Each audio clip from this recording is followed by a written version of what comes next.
स्वागत है आपका जीआर स्टडी हब के अंदर। और जैसा कि अपन ने लास्ट चैप्टर डाइजेस्टिव सिस्टम को कंप्लीट किया था, उसी का एक नेक्स्ट पार्ट होता है डाइजेस्टिव ग्लैंड्स यानी पाचन ग्रंथियां। उन पाचन ग्रंथियों के बारे में आज अपन अध्ययन करेंगे। पाचन ग्रंथियां 3 प्रकार की होती है, जैसे कौन कौन सी? सबसे पहले आती है लार ग्रंथि, उसके बाद अग्नाशय ग्रंथि, उसके बाद यकृत ग्रंथि यानी लीवर ग्रंथि। ठीक है, लार ग्रंथि की एक बहुत ही स्पष्ट तौर से आपको मैंने उस समय समझाया था कि जो लार ग्रंथि होती है वो हमारे मुख के अंदर आती है। सबसे पहले लार ग्रंथि के बारे में अध्ययन करेंगे अपन। ठीक है, देखो ग्रंथियां वो होती है जो कुछ ना कुछ सिक्रेशन करती है, जैसे कोई जूस सिक्रेशन करती है, हार्मोन सिक्रेशन करती है। तो लार ग्रंथि का अपन उस समय चर्चा की थी। लार ग्रंथि होती है हमारे मुख्य गुहा के अंदर। कहाँ होती है? मुख्य गुहा यानी माउथ कैविटी यानी मुख गुहा के अंदर लार ग्रंथि होती है। ठीक है, जो लार ग्रंथि है ना, ये मुख के अंदर 3 साइज प्रकार से बांटी गई होती है। इस प्रकार से होती है, 3 जगहों पर डिवाइडेशन होती है लार ग्रंथि। लार ग्रंथि जैसे कि बताया गया है 3 भाग में डिवाइडेशन होती है। तो इसी प्रकार से क्या होता है, लार ग्रंथि के अंदर प्रत्येक व्यक्ति एक दिन के अंदर 1.5 लीटर लार का श्रावण करता है। मुख 1.5 लीटर लार का श्रावण होता है हमारे मुख के अंदर प्रत्येक दिन। तो होता क्या है, इस लार के अंदर 99% क्या होता है? जल होता है। 99% क्या होता है? जल। और 1% क्या होता है? 1% होता है इसके अंदर एंजाइम। अब इन एंजाइम कौन कौन से होते हैं इनके बारे में चर्चा करते हैं। एंजाइम क्या होता है इसके अंदर? 1% के अंदर एक तो होता है लाइसोजाइम। ठीक है, लाइसोजाइम होता है, और दूसरा होता है इसके अंदर टाइलिन।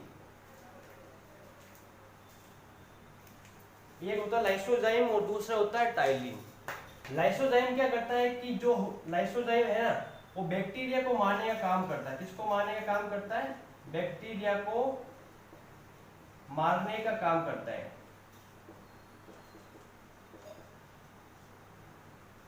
और जो टाइलिन एंजाइम है, वो टाइलिन एंजाइम हमारे मुख के अंदर जो भोजन के साथ स्टार्च मिला हुआ है, स्टार्च का पाचन करता है। टाइलिन क्या करता है? स्टार्च का पाचन करता है।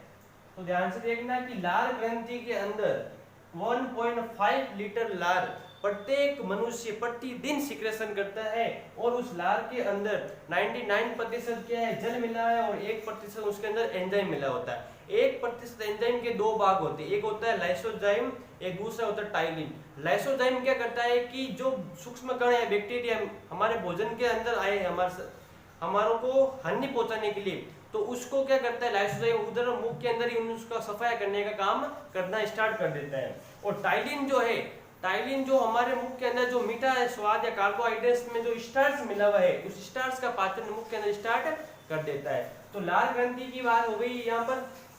और मैंने उस समय बताया था कि जो लार का पीएच मान है, लार का पीएच मान वो है 6.4 से लगाकर 6.8 तक।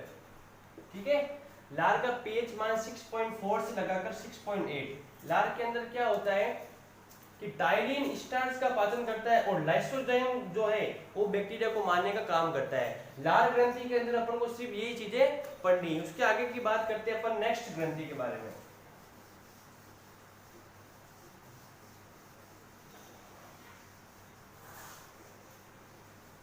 नेक्स्ट ग्रंथि अपन पढ़ेंगे शरीर की दूसरी सबसे बड़ी ग्रंथि। शरीर की दूसरी सबसे बड़ी ग्रंथि अग्नाशय ग्रंथि। अग्नाशय ग्रंथि की खास बात क्या है? अग्नाशय ग्रंथि को हमारे शरीर की एकमात्र मिश्रित ग्रंथि कहा जाता है। अग्नाशय ग्रंथि को हमारे शरीर की मिश्रित ग्रंथि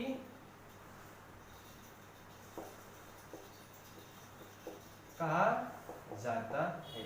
अब इसे मिश्रित ग्रंथि क्यों कहा जाता है? मिश्रित ग्रंथि उसको कहते हैं, 2 प्रकार की ग्रंथियां होती है हमारे शरीर के अंदर। एक तो अंतःस्रावी ग्रंथि, दूसरी बहिस्रावी ग्रंथि। बहिस्रावी ग्रंथि क्या करती है? ओनली फॉर हार्मोन और इसका श्रावण करती है।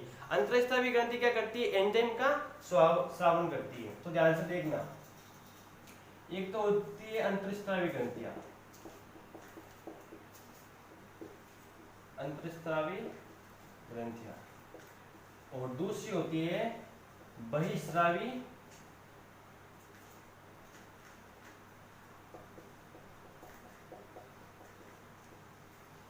ग्रंथियां। अंतःस्रावी ग्रंथियां वो होती है जो शरीर के अंदर विद्यमान होती है। तो इसके बारे में देखिए, अंतःस्रावी ग्रंथियां जो है वो हार्मोन्स का सिक्रेशन करती है। किसका? हार्मोन्स का, हार्मोन्स का। और बहिस्रावी ग्रंथियां जो है वो कोई भी जूस या एंजाइम का सिक्रेशन करती है, या एंजाइम का करेगी या फिर जूस या रस का सिक्रेशन करती है। तो अग्नाशय ग्रंथि के अंदर क्या होता है कि अंतःस्रावी ग्रंथि और बहिस्रावी ग्रंथि दोनों प्रकार के इसमें से हार्मोन्स और एंजाइम दोनों स्रावित होते हैं। तो इसी के उपलक्ष्य में इसको मिश्रित ग्रंथि कहा जाता है। अग्नाशय ग्रंथि हमारे शरीर की दूसरी सबसे लंबी अंतःस्रावी ग्रंथि कहा जाता है। इस बात को थोड़ा नोट करके ध्यान से देखना। अब अग्नाशय ग्रंथि के अंदर क्या होता है, हार्मोन भी सिक्रेशन होता है और एंजाइम भी सिक्रेशन होता है। तो इसके आगे की जो चर्चा है वो अपन यहाँ पर कर लेते हैं। अग्नाशय ग्रंथि के अंदर एक इंसुलिन हार्मोन सिक्रेशन होता है। कौन सा hormone? Insulin hormone. Insulin hormone क्या करता है, सबसे पहले इसके बारे में चर्चा कर लेते हैं। इंसुलिन हार्मोन की खोज किसने की थी? बेटिंग ने की थी। किसने की थी? बेटिंग ने खोज की थी इसकी, ठीक है। उसके बाद इसकी जो संरचना स्ट्रक्चर है वो सेंगर ने दी थी। किसने दी थी? सेंगर ने इसकी संरचना दी थी। और सेंगर को नोबेल पुरस्कार मिला हुआ है। सेंगर को इसी बात पर 1958 में नोबेल पुरस्कार से सम्मानित किया गया था। इसको ध्यान से समझना, साइंस से जुड़ी हुई बात है लेकिन नोबेल पुरस्कार के अंदर भी आ गई। कैसे कि साइंस के कौन से ऐसे महान वैज्ञानिक थे जिनको नोबेल पुरस्कार 1958 में प्राप्त हुआ था? आप बोलोगे सेंगर को प्राप्त हुआ। क्यों? सेंगर ने ऐसी क्या हासिल की थी उपलब्धि? तो बोलोगे कि अग्नाशय जो है उसके अंदर जो श्रावण होने वाला इंसुलिन हार्मोन है, उस इंसुलिन हार्मोन की संरचना स्ट्रक्चर बताने वाले कौन थे? सेंगर थे। इसलिए उनको 1958 के अंदर नोबेल पुरस्कार दिया गया था। तो इंसुलिन के बारे में इंपोर्टेंट चीज फैक्ट याद रखना कि इसकी खोज किसने की थी और इसकी संरचना किसने दी थी। अब नेक्स्ट बात आती है कि इंसुलिन है क्या चीज? इंसुलिन एक प्रकार का हार्मोन है। क्या है? हार्मोन है जो ग्लाइकोजन में टूटता है। ग्लाइकोजन में टूटता है। ग्लाइकोजन में कैसे टूटता है? ध्यान से देखना। जो हमारे शरीर के अंदर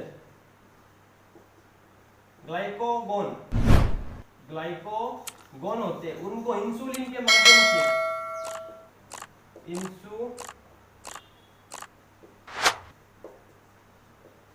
इंसुलिन के माध्यम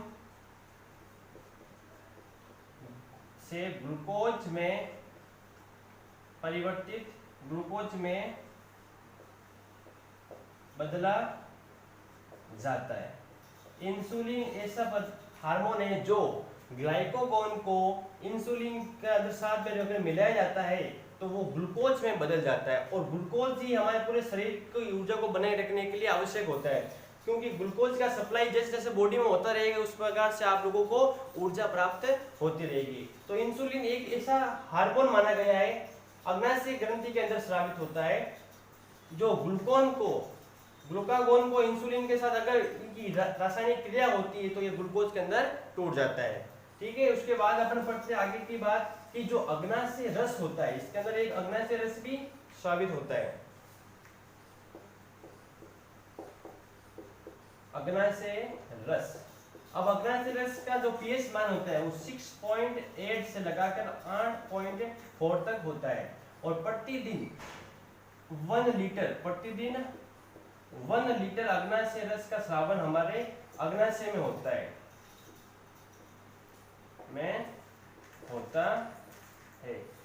और क्या होता है साथ में अग्नाशय रस का श्रावण जो है 6.8 से 8.4 इसकी पीएच मान है और 1 लीटर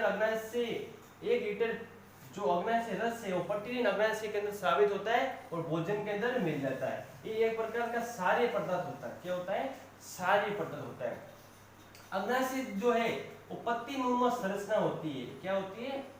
पत्तीनुमा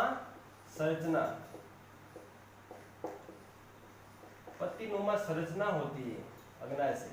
ठीक है, जो इस प्रकार से होता है अग्नाशय। आप लोगों को जो अमाशय के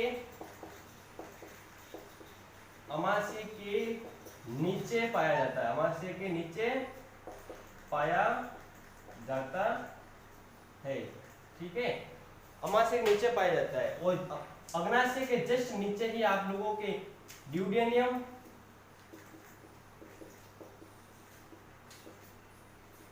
और छोटी आंत आ जाती है। तो ध्यान से देखना, अमाशय की संरचना कहां पर होती है? अग्नाशय जो है अमाशय के जस्ट नीचे होता है और अग्नाशय के बाद ड्यूडेनियम और छोटी आंत आ जाती है। तो अपने इसके बारे में चर्चा की और मैं अग्नाशय ग्रंथि के अंदर एक चीज इंपॉर्टेंट और बताना चाहूंगा कि जो अग्नाशय के अंदर ग्रंथि के अंदर जो इंसुलिन हार्मोन है, इंसुलिन हार्मोन्स में क्या होता है कि अगर इंसुलिन हार्मोन की अगर हमारे शरीर में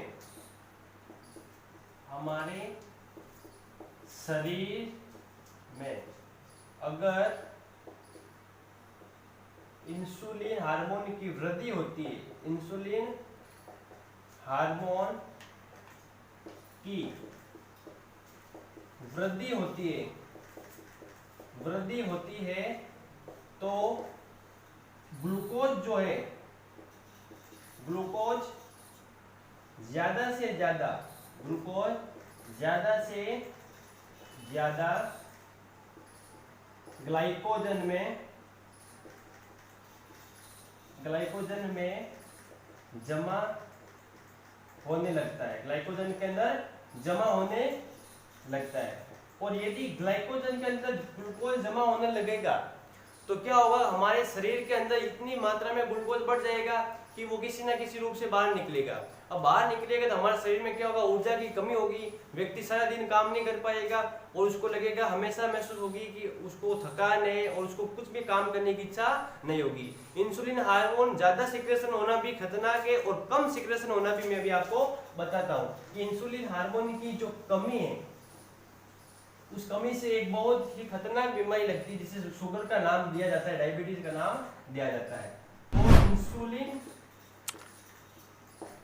हार्मोन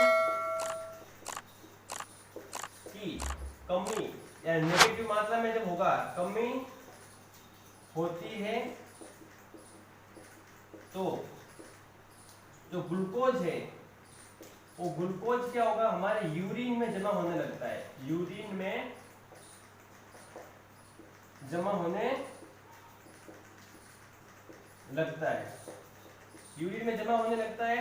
तो इससे एक शुगर या डायबिटीज नामक बीमारी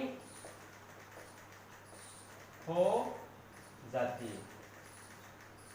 ध्यान देना कि इंसुलिन हार्मोन की कमी से भी ग्लूकोज के अंदर क्या होता है कि जो इंसुलिन हार्मोन की कमी होगी तो ये क्या होगा? धीरे धीरे यूरिन में जमा होने लग जाएगा और धीरे धीरे यूरिन में जमा होने लग जाएगा तो उससे व्यक्ति के शरीर काम करना बंद कर देगा, बहुत कम काम करेगा। तो उसके अंदर आप डॉक्टर से जब टेस्ट करवाओगे तो आपको पता चलेगा कि आपको डायबिटीज या शुगर की बीमारी है और उसकी लाइफ टाइम जो है उसकी गोली चलती है डायबिटीज वगैरह की। तो तो अपन ने आज क्या पढ़ा पाचन ग्रंथियों के अंदर? सबसे पहले लार ग्रंथि की चर्चा की, उसके बाद अपन ने अग्नाशय ग्रंथि की चर्चा की, और एक तीसरी और ग्रंथि आती जो शरीर की सबसे बड़ी ग्रंथि माना जाता है उसको, जिसका नाम है लीवर। मारवाड़ी में बोलते हैं उसको कलेजी। क्या बोलते हैं? कलेजी बोलते हैं। लीवर ग्रंथि, यकृत ग्रंथि। तीसरी है तो नंबर तीसरी, लेकिन है शरीर की सबसे बड़ी ग्रंथि यकृत ग्रंथि। यकृत ग्रंथि या इसको बोलते हैं लीवर ग्लैंड, और मारवाड़ी में बोलते हैं कलेजी। क्या बोलते हैं? कलेजी या जिगर, या इसको बोलते हैं जिगर। ये सब इसी के नाम है, ध्यान से देखना, कंफ्यूज मत होना एग्जाम के अंदर। राजस्थान के पेपर में बोल देगा कि कलेजी के अंदर, कलेजी क्या है तो बोलो कि पाचक ग्रंथि है हमारे शरीर की। तो यकृत के अंदर भी क्या होता है? सबसे पहले तो अपन लीवर की चर्चा करते हैं कि भाई लीवर क्या होता है। लीवर शरीर का सबसे भारी अंग होता है, जिसका वजन 1.5 kg होता है। लीवर शरीर का सबसे भारी अंग होता है, और इसके अंदर जो लीवर ग्रंथि है, यकृत ग्रंथि, यकृत ग्रंथि वो शरीर की सबसे बड़ी ग्रंथि मानी जाती है। ध्यान से देखना, लीवर ग्रंथि जो है हमारे शरीर की सबसे बड़ी ग्रंथि मानी जाती है, यकृत ग्रंथि या लीवर ग्रंथि को, ठीक है। और लीवर का वजन क्या होता है? 1.5 kg। और लीवर का अध्ययन करना, लीवर का अध्ययन करना हेपेटोलॉजी कहलाता है। क्या कहलाता है? लीवर का अध्ययन करना क्या कहलाता है? हेपेटोलॉजी। स्टडी ऑफ लीवर क्या कहलाता है? हेपेटोलॉजी। एक सवाल पूछ भी सकते हैं कि लीवर का अध्ययन करने को क्या कहते हैं, तो आप बोलोगे हेपेटोलॉजी कहते हैं। अब लीवर के अंदर जो है कौन सा रस निकलता है जो हमारे भोजन को पाचन करने में सहायता प्रदान करता है, यानी पाचन रस। अभी अपन क्या पढ़ते? पाचन ग्रंथि, ग्रंथियों के अंदर क्या निकलेगा? रस निकलेगा, और रस निकलेगा जो हमारे भोजन को पाचन करने के लिए उपयोगी होता है। तो यकृत के अंदर देखना पित्तरस निकलता है। क्या निकलता है? पित्तरस। पित्तरस को इंग्लिश में बोलते हैं बाइल जूस। क्या बोलते हैं? Bile juice. अब बाइल जूस क्या होता है? रोज प्रतिदिन 700 से 800 ml, 700 से 800 ml हमारे शरीर से रोजाना पित्तरस का स्रावन होता है। पित्तरस का जो पीएच मान होता है वो 6.8 से लगाकर 8.4 के आसपास होता है। ये बिल्कुल सार्य होता है। क्या होता है? सार्य होता है। अब सार्य कैसे होता है? कॉमन सेंस की बात है कि 7.8 से, मतलब 7 से बड़ा है और 8.4 तक जा रहा है, तो आपने पढ़ा है पीएच स्केल के अंदर 1 से लगाकर 6 तक जब होती है वो एसिड होता है, और 6 से ऊपर लगाकर 14 तक क्या होता है? क्षार होता है। तो ये 7 से ऊपर है तो सारे माध्यम में, तो ये क्या करता है? जो हमारा अमाशय से निकला हुआ भोजन एसिडिक माध्यम में एसिड से मिला हुआ, उस एसिडिक माध्यम के भोजन को सारे बनाता है। क्या करता है? भोजन को सारे बनाने का काम करता है। भोजन को सारे बनाने का काम करता है। कौन करता है? पित्तरस करता है। भोजन को सारे बनाने का काम कौन करेगा? पित्तरस करता है, ठीक है। उसके बाद अपन बात करते हैं कि पित्तरस जो है वो कहां से निर्माण होता है। तो पित्तरस का निर्माण कहां होता है? यकृत में निर्माण होता है। यकृत में पित्तरस का निर्माण होता है, ठीक है। इसका रंग कैसा होता है? पित्तरस का जो रंग है, कलर, वो कलर होता है पीला रंग का। क्या होता है? पीला रंग का होता है, ठीक है। और पीला रंग का होता है इसलिए इसके अंदर दो प्रकार के सब्सटेंस पाए जाते हैं। एक तो होता है बिलरुबिन और एक होता है बिलवर्डिन। बिलवर्डिन जब कलर आएगा तो हल्का सा ग्रीन रंग का कलर आता है। क्या आता है? हल्का सा ग्रीन रंग का कलर। और बिलरुबिन के अंदर क्या होगा? येलो रंग का कलर, यानी पीले रंग का कलर। तो आपको बात समझ में आ गई होगी कि हमारे शरीर की 3 प्रकार की पाचन ग्रंथियां होती है। सबसे पहले आती है लार ग्रंथि जो सबसे छोटी होती है, उसके बाद अग्नाशय ग्रंथि, उसके बाद यकृत ग्रंथि जो सबसे बड़ी होती है। लार ग्रंथि के अंदर अपने पढ़ा लार का pH मान होता है 6.4 से लगाकर 6.8 तक। लार ग्रंथि के अंदर 99% क्या होता है, जल होता है, 1% एंजाइम होते हैं। उस एंजाइम के अंदर भी 2 प्रकार के एंजाइम होते हैं, एक होता है एमाइलेज, ये टाइलिन बोलते हैं उसका शॉर्ट फॉर्म, और दूसरा होता है लाइसोजाइम। लाइसोजाइम क्या करता है, बैक्टीरिया को मारने का काम करता है। एमाइलेज क्या करता है, स्टार्च का पाचन हमारे मुख के अंदर स्टार्ट कर देता है। दूसरी ग्रंथि आती है सेकंड लार्जेस्ट ग्रंथि हमारे शरीर की, और मिश्रित ग्रंथि भी कहते हैं उसको, जो होती है अग्नाशय ग्रंथि। अग्नाशय ग्रंथि क्या करती है, इंसुलिन का स्रावन करती है और अग्नाशय रस का स्रावन करती है। इंसुलिन की मात्रा अगर हमारे शरीर में कम होगी तो हम लोगों को शुगर की बीमारी हो जाएगी। इंसुलिन की मात्रा ज्यादा होगी तो हम लोगों को क्या होगा, शरीर के अंदर ऊर्जा कम होगी और धीरे धीरे जो ग्लूकोज होगा वो जमना स्टार्ट हो जाएगा, और जमना स्टार्ट होगा तो किसी प्रकार से करके वो बाहर निकलना शुरू होगा। तीसरी जो सबसे बड़ी ग्रंथि मानी जाती है यकृत ग्रंथि। यकृत ग्रंथि क्या करती है, पित्त रस का स्रावन करती है। पित्त रस का pH मान अपन ने पढ़ा 7.8 से 8.4 तक। पित्त रस रोजाना 700 से 800 ml हमारे शरीर के अंदर निकलता है, और ये पीला रंग का एक पदार्थ होता है, ठीक है।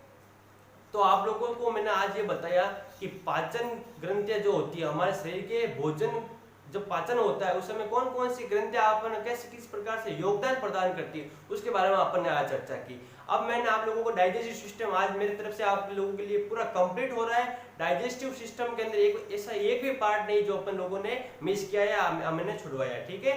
तो आज लास्ट ये बची थी पाचन ग्रंथि। उसके बाद अपन जब नेक्स्ट क्लास होगी तो अपन नया कंटेंट और नया टॉपिक से अपन स्टार्ट करेंगे। थैंक यू, धन्यवाद। हमारे चैनल को देखते रहिए और लाइक और शेयर कमेंट करते रहिए। और आपको मानना होगा कि जब राजस्थान कांस्टेबल एग्जाम जो है बहुत ही नजदीक आ रहे हैं, और साइंस के अंदर आप लोगों को एक भी पर्सन रोंग ना हो, इस प्रकार से हम बहुत ही इजी कंटेंट के अंदर आप लोगों को तैयारी करवाएंगे। बहुत बहुत धन्यवाद आप लोगों का। जय हिंद। सब्सक्राइबर कीजिए हमारे चैनल को, साथ ही बेल आइकन का बटन दबाएं ताकि आपको हमारे वीडियो सबसे पहले मिले।